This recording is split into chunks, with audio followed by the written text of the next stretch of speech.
안녕하세요. 코인정복스쿨에 오신 여러분 환영합니다. 네, 코인정복스쿨 벌써 두 번째 시간인데요. 오늘도 코인에 대한 궁금증을 모두 마구마구 헤쳐보는 시간 가져보도록 하겠습니다. 코인한수 전문가님 모시고 바로 이야기 나눠볼게요. 안녕하세요. 네, 안녕하세요. 네, 안녕하세요. 반갑습니다. 코인한수 전문가입니다. 네, 전문가님, 저희가 저번 시간에 암호화폐에 대한 개념에 대해서 저희가 배웠던 것 같은데 네. 오늘은 또 어떤 걸 배우나요? 오늘은 암호화폐에 영향을 줄 수 있는 부분들을 좀 알아보려고 해요. 내외적으로 어떤 것들을 우리가 알아야 되는지를 좀 살펴보는 시간을 가지려고 합니다. 네, 좋습니다. 그럼 바로 시작해 보도록 하겠습니다. 렛츠고! 가시죠. 자, 저번 시간에 이제 암호화폐에 대한 개념을 배웠잖아요. 이번에는 이 암호화폐 내적으로 어떤 것들을 우리가 좀 살펴봐야 되는지 좀 알아볼 필요가 있을 것 같아요. 암호화폐라고 하면은 안에 비트코인과 알트코인 두 가지로 나뉘는데, 비트코인은 말 그대로 기능을 하기보다는 상징적인 역할을 좀 많이 하고 있고요. 알트코인들은 상징적인 역할보다는 기능적인 역할을 많이 하고 있다라고 생각을 하시면 될 것 같아요. 저 비트코인이랑 알트코인에 대해서 간단히 알고 있는 게 있는데 네, 한번. 이 비트코인은 그 암호화폐들 중에서 1등 코인으로 네네네. 알 수 있고 또 그 나머지 비트코인을 제외한 나머지 암호화폐들을 알트코인이라고 부르는 거 맞나요? 네, 맞습니다. 아, 그렇군요. 네네. 뭐 비트코인은 뭐 아무래도 너무 그 가치에 중점을 두고 있고 의미에 중점을 두고 있는 코인이라고 보시면 되고요. 그다음에 알트코인들은 말 그대로 뭐 얼터네이티브와 이 코인을 합성한 알트코인들이라고 보시면 되는데, 아까 말씀을 드렸잖아요. 기능을 담당하는 역할이다. 뭐 일론 머스크의 이제 도지코인 같은 경우는 결제 서비스, 뭐 이더리움은 다른 코인들을 살 수 있게 해주는 뭐 환경 플랫폼 뭐 등등 이런 여러 가지 기능을 하는 코인들이 알트코인이다라고 생각을 하시면 됩니다. 아, 그렇군요. 그럼 알트코인의 종류에는 뭐 또 어떤 것들이 있을까요? 도지코인 뭐 이런 거 말고? 알트코인의 종류에는 또 굳이 이 섹터를 나누자라고 하면은 일단 뭐 디파이 섹터, 그다음에 스테이블 코인, 뭐 그다음에 메타버스, 그다음 NFT 이렇게 네 가지 섹터로 좀 나눌 수 있을 것 같아요. 아, 그렇군요. 그러면 디파이 굉장히 많이 들어본 것 같은데 디파이는 어떤 코인인가요? 디파이 코인이라고 하면은 네. 일단 디센트럴라이즈 파이낸스라고 해서 탈중앙화 금융이라고 생각을 하시면 돼요. 저희 이제 블록체인 기술을 통해 가지고 뭐 저희가 금융을 할 때 항상 은행이 껴있거나 정부가 껴있거나 어떤 기업이 껴있잖아요. 네. 그렇게 그 중간에 집약적인 정부나 기업이나 이런 내용들이 없고 사람 대 사람이 거래를 할 수 있는 금융 서비스이다라고 생각을 하시면 될 것 같아요.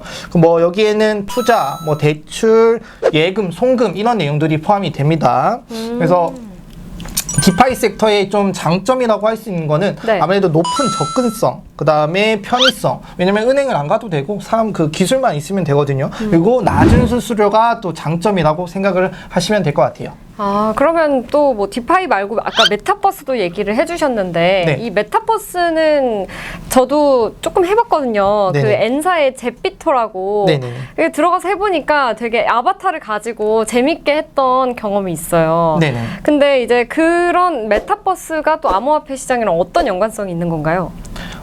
메타버스와 암호화폐를 굳이 연결을 하자면은 네. 일단 메타버스 안에서도 우리가 어떤 활동을 하기 위해서는 가상화폐가 필요하거든요. 근데 그 가상화폐를 주로 사용하는 게 암호화폐라고 생각을 하시면 됩니다. 그래서 메타버스라는 영역 자체가 우리 메타, 뭐 가상 초월을 뜻하는 메타와 그다음에 유니버스죠.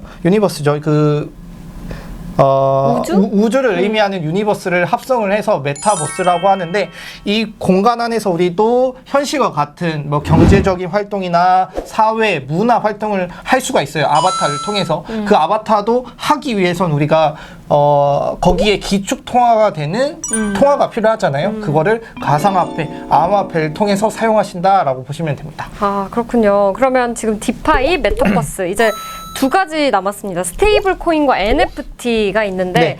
스테이블 코인 하면 사실 이제 테라 루나 사태 때문에 많이 알려지기 시작했잖아요. 네, 맞습니다. 근데 이 스테이블 코인은 뭔가요?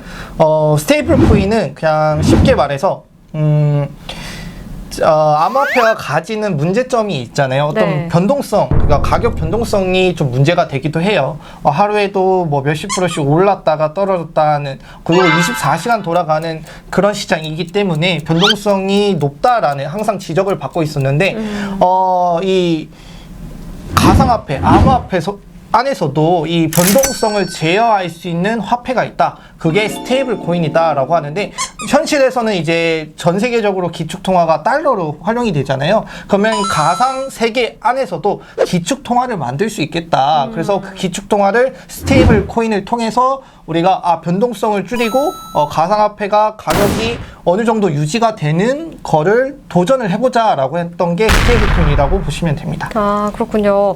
그럼 지금 알트코인을 4가지로 분류를 해서 설명을 해주시고 계신데, 네. 그럼 마지막으로 NFT 기능을 하는 코인은 뭔가요? NFT라고 하면은 뭐 이제 그것도 한 붐이 있었죠. NFT 붐이 있었는데, 흔히 말해서 우리가 아바타를 가상 세계에서 활동을 할 때 그 아바타에 또 옷을 입히거나 맞아요. 뭐 만약에 그 안에서 뭐 게임을 할 때 뭐 장비가 필요하다는 거 할 때 NFT를 통해서 그 장비를 마련하기도 해요. 근데 이제 NFT를 산다라는 것 자체가 가상화폐를 통해서 살 수도 있고, 뭐 우리가 흔히 말하는 한화나 그다음 기축통화를 통해서도 구입을 할 수 있어요. 그렇게 해서 NFT 쉽게 말하면 이제 비트코인과 같은 대체 가능한 토큰들은 우리가 나도 가지고 있고 이소 씨도 가지고 있으면 서로 교환을 할 수가 있어요. 서로 똑같기 때문에. 근데 이 NFT라고 하는 거는 서로 똑같을 수가 없어요. 대체 불가능하다.